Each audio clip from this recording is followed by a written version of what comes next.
It's Thursday, April 4th, 2024. I'm Albert Mohler, and this is The Briefing, a daily analysis of news and events from a Christian worldview. Well, for good reason, there's a lot of attention being paid to Scotland's new hate crime law, and one of the reasons this is being discussed so much in the media is because the author J.K. Rowling has put herself right in the middle of the controversy, and thus she becomes a part of the story, and actually a rather important and illustrative part of the story. You may remember that J.K. Rowling has been in trouble with the cultural left in recent years because she is pretty clear she knows what a woman is as compared to a man. She's pretty clear that that's an objective fact, and that has put her right into direct collision with the transgender revolution. And even as she has been threatened and there have been attempts to cancel her, to boycott her, and all the rest, the reality is that she has the cultural standing that she can fight back against the bullies. And that's exactly what she's doing. And right now, the government of Scotland has become the chief bully. J.K. Rowling declared that a man is a man and a woman is a woman, and in particular, her cause is women. She is a feminist. And that means she's not a part of the cultural right at all. She's actually a part of the cultural left, but she's a part of the cultural left that still has some sanity left. So let's just leave J.K. Rowling for a moment. We'll come back to her. Let's talk about what has happened in Scotland that sets the stage for this controversy. And trust me, it is one worth watching. Well, Scotland, a far more progressive or liberal society than most Americans probably think, Scotland has adopted what has been known as the Hate Crime and Public Order Act, and it went into effect Monday. So that's why this story is so current. It went into effect Monday. Long before it went into effect, free speech champions were pointing out that there was going to be a direct collision between this law and any claim of free speech, or in one sense, just free conversation. But there is also the reality that this hate crimes law is at war with, well, being, ontology, physical constitution, male and female.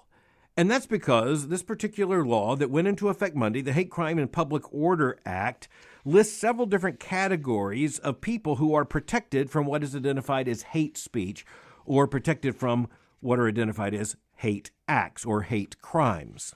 Okay, in particular, there are 6 listings. So I think you can pretty much figure out what these are. Number 1, age. Number 2, disability. Number 3, religion.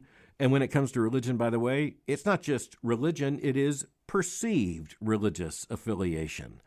Okay, number 4 is sexual orientation. You knew that was coming. But number 5 is transgender identity. Number 6 is what's identified as variations in sex characteristics. And this refers to the very rare physical phenomenon. It's rare, but with billions of people on planet Earth, there are a sizable number of persons. A small minority, but still. They are persons made in the image of God for whom there are indeterminate gender or sexual characteristics. But as you know, that is not the issue of controversy. The issue of controversy really comes down to the fact that this hate crimes legislation is addressed at criminalizing certain forms of speech and, in effect, criminalizing certain forms of thought that would take the form of argument.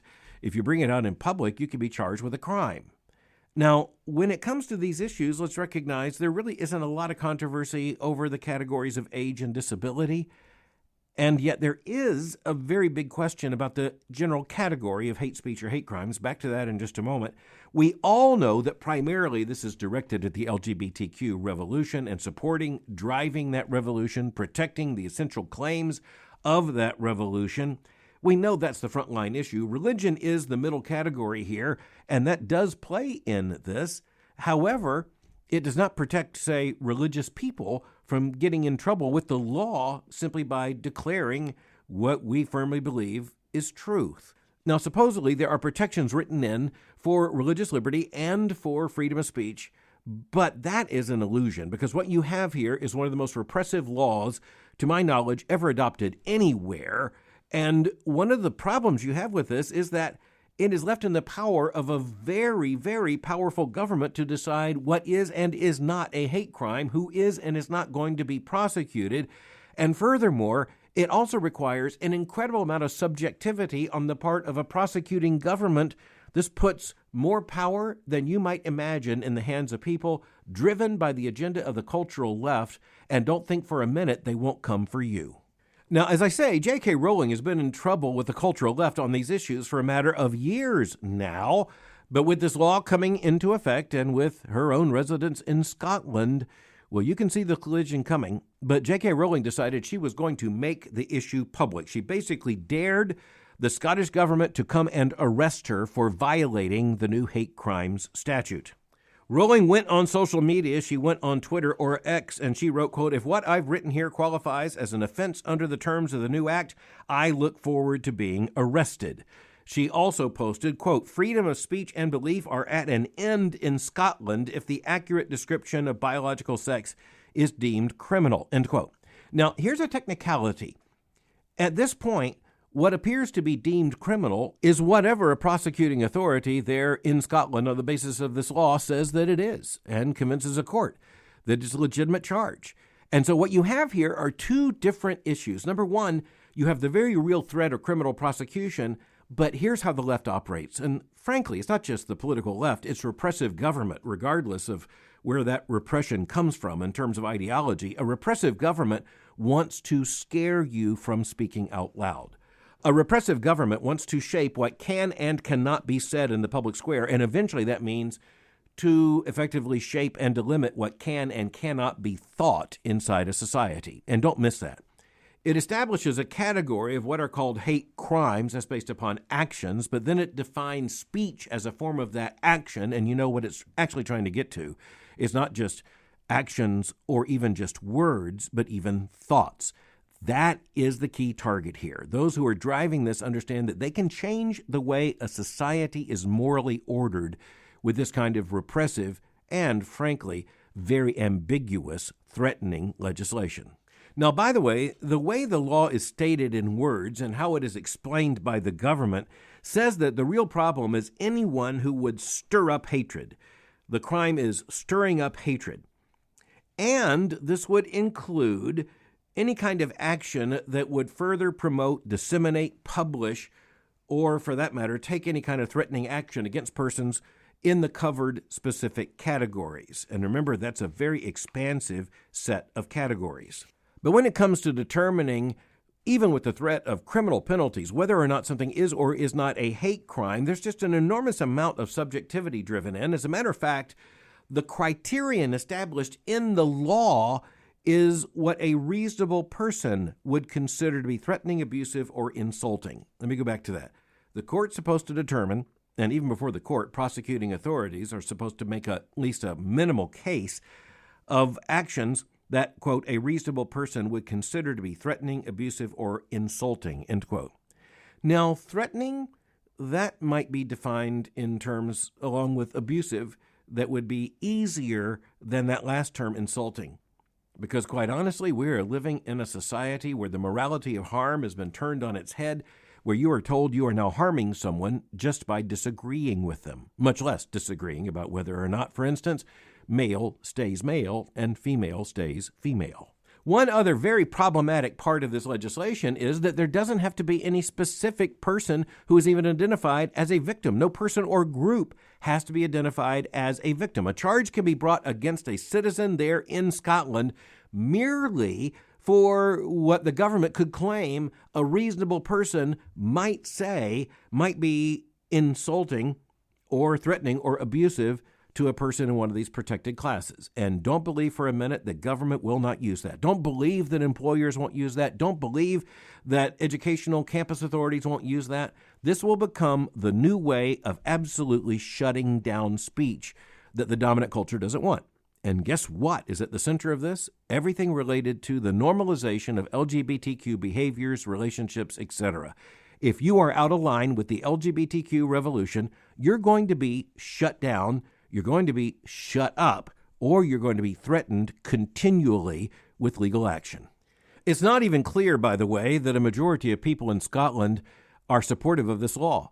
What you are looking at is what happens when progressives gain control of a government structure. And this is, of course, being driven not only by politics, which are local there in Scotland, but by international placement. You have all these governments wanting to set the pace for others around the world, and you have activists, especially for the LGBTQ movement, who are operating internationally. And the way they work is they will use this kind of legislation in Scotland and then bring political pressure on other governments to adopt similar legislation. And that's exactly how truth is shut down. But here's something Christians need to keep in mind. You can shut down speech, at least you can threaten it by legal action, even criminal sanctions. You can declare something as a hate crime. You can even make other declarations. You can declare as a government that a biological male is a woman. You can declare as a government that a biological woman is a man. But guess what? You can't actually make that happen. From a Christian worldview, one of the saddest aspects of all of this is that there are people who are absolutely certain, based in a very progressivist, very ideological, leftist, very secular worldview. That secular part is really important. They are very much convinced that this will accomplish their purpose. And thus, it will shut down people saying, no, that's actually a man, or no, that's actually a girl. It will shut that down because of the threat of criminal action. But you know what? That government can't make a girl a boy and cannot make a man a woman.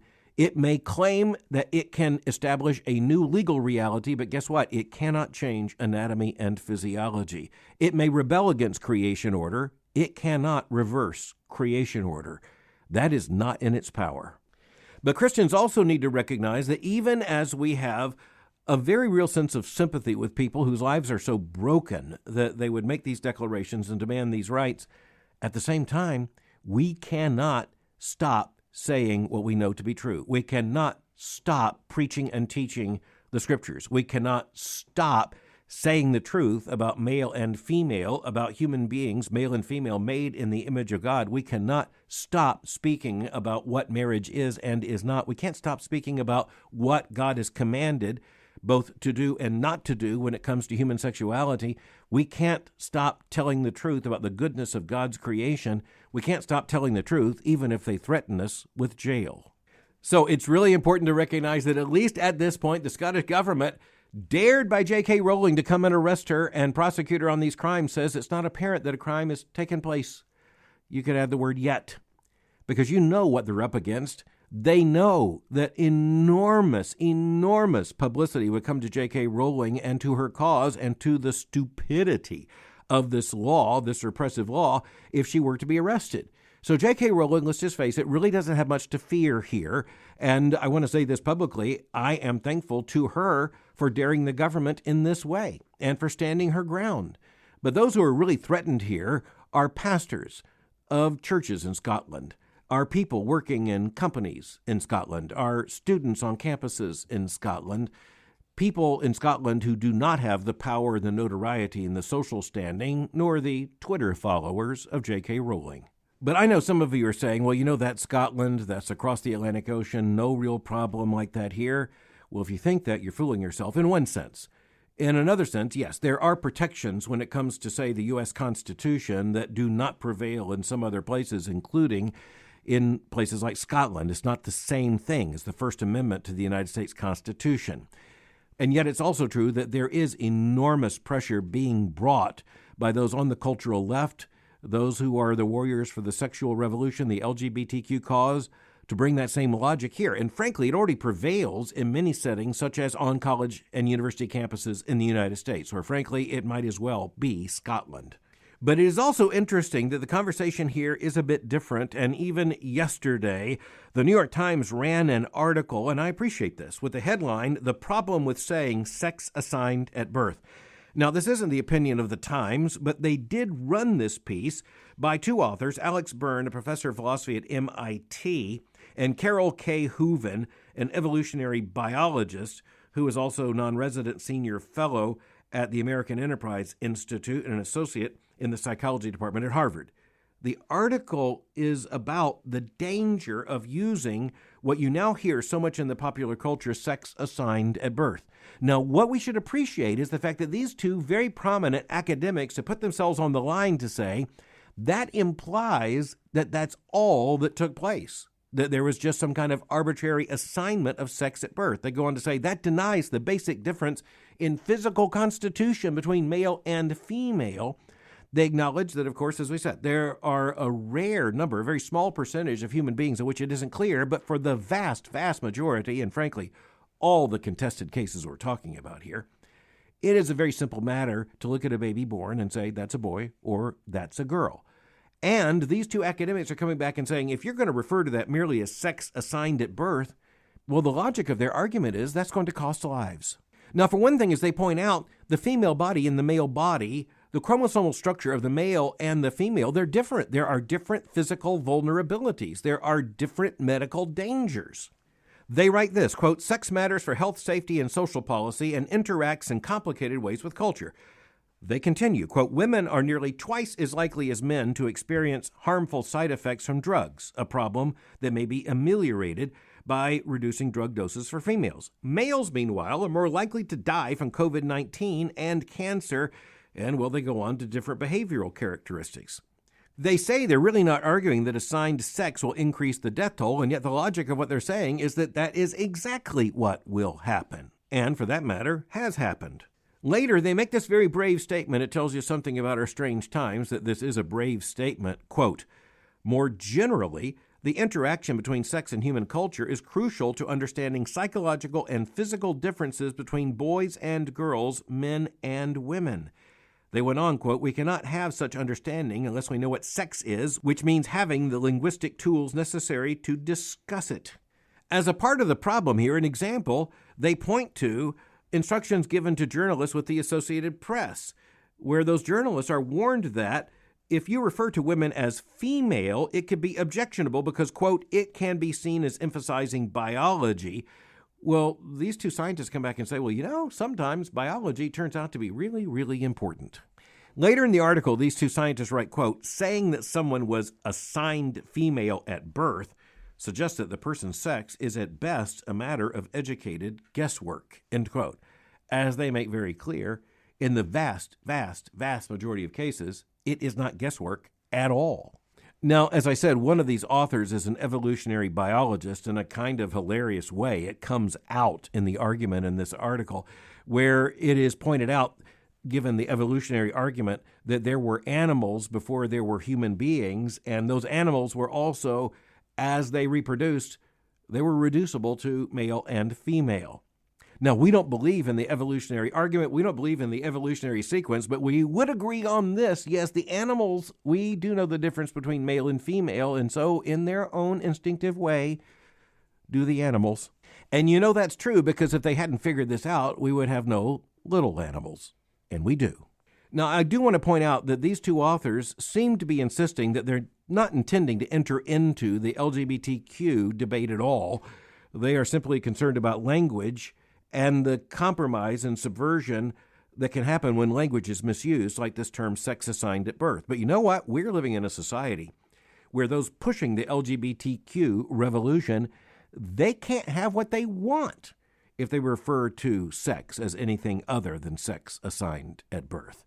Because once they admit that there's something physically real there, well, there goes their case. So I'll just predict that despite this very courageous article and the clarity with which it makes many of its arguments, it's not going to get very far, because those who are committed to this revolution, they are totally committed. And if reality was a problem, they couldn't have started it, much less continue to push it. Okay, but next, while we're talking about reality as sometimes a problem, I just have to refer to an article that appeared at the Associated Press telling us about a new vocational category you may not have known of. And of course, it's of particular interest to me because I'm president of a theological seminary. It is because the Associated Press tells us about a new vocational category of animal chaplains. Okay, you heard that right. This doesn't just mean chaplains who love animals. It doesn't mean animals who are chaplains. It means human beings who are animal chaplains. Don't worry, no program's going to emerge about this at Southern Seminary. The article starts out, and the context here is what's called mainline Protestantism or liberal Protestantism. In this case, we're told about a woman who, as a girl, was a Presbyterian preacher's kid. And she, quote, noticed that the chipmunks and other animals crumpled by the side of the road weren't treated with the same compassion shown to people, end quote. So she's saying she saw a problem as a child. Dead animals weren't treated with the same respect as dead people. Quote, at a very young age, I began picking up those little animals, putting them in my lunchbox, and giving them burials the way my father did when he was working with humans. The woman remembers that when she was a girl, she tended to conclude those funerals with, quote, may the force be with you. But the article, and remember, this is the Associated Press, it continues, quote, today, Bowen is an interfaith animal chaplain with credentials from Chicago Theological Seminary, One Spirit Interfaith Seminary, and Emerson Theological Institute, and she continues to create rituals that both dignify the death of animals and empower those grieving that death, whether it's the loss of a loyal golden retriever or the untimely death of a feisty, beloved goat, end quote. Okay, so you got to hear more about the goat. The Associated Press report continues, quote, Bowen remembers getting the call from the animal sanctuary in 2022, reporting a favorite goat had been fatally wounded in a vehicle accident. Bowen led sanctuary staff and volunteers in a ritual that involved writing letters to the goat on dissolvable paper, then dropping them in a bowl of water, thereby, the article says, representing all of the tears that were being shed or the tears that people felt they could not shed. The article continues, quote, she also held a furry wake where humans gathered alongside other goats and sheep to share stories about the goat's antics. Bowen left the group with a wind chime placed where the accident happened, end quote. Now, all that's just prelude to telling us about this new field of animal chaplaincy, which we are told, quote, is nascent. That means it's just beginning, but growing and involves ministering to animals, pet owners, animal care providers, and entire communities affected by wildlife conflicts, end quote.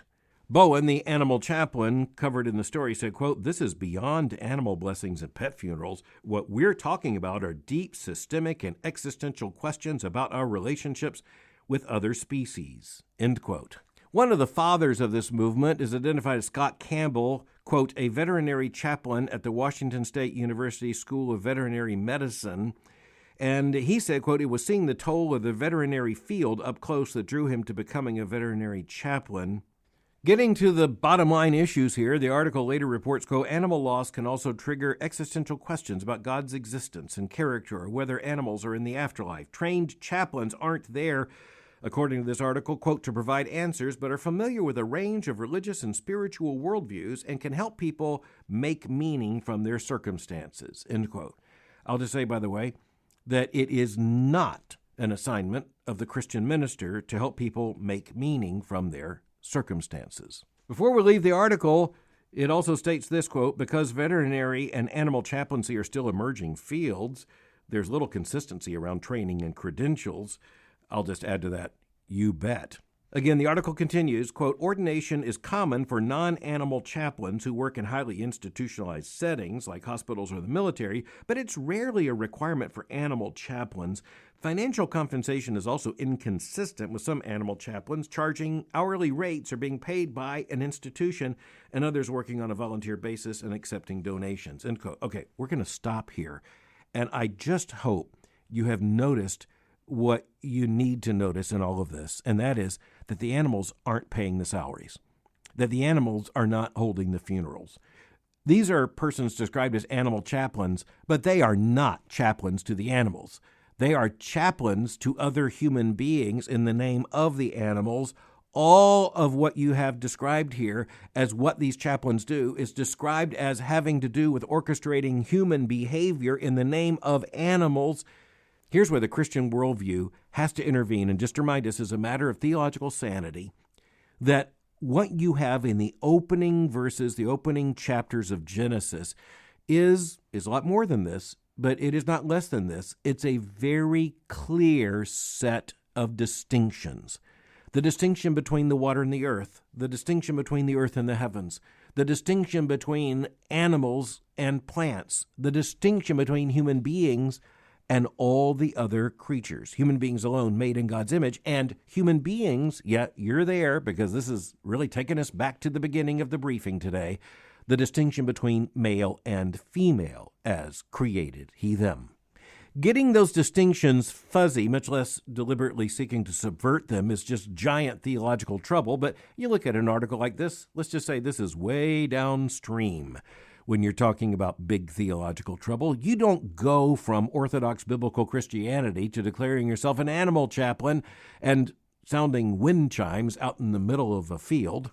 And even as we look at the manifest nonsense, the religious confusion, the theological syncretism in this kind of story, we also need to understand it does affirm something that these folks are not acknowledging in the least, and that is that there is an impulse within them, within human beings, not within the animals. There's an impulse, there's a knowledge, there's a sense within human beings that there are deep, deep questions that have to be answered, that there is a before life and there is an afterlife that demands a question, that there is built within us what the reformer John Calvin called a sensus divinitas, that is to say, a divine sense, which means we actually know when we close our eyes that we were created and that there is a creator. We are the creature.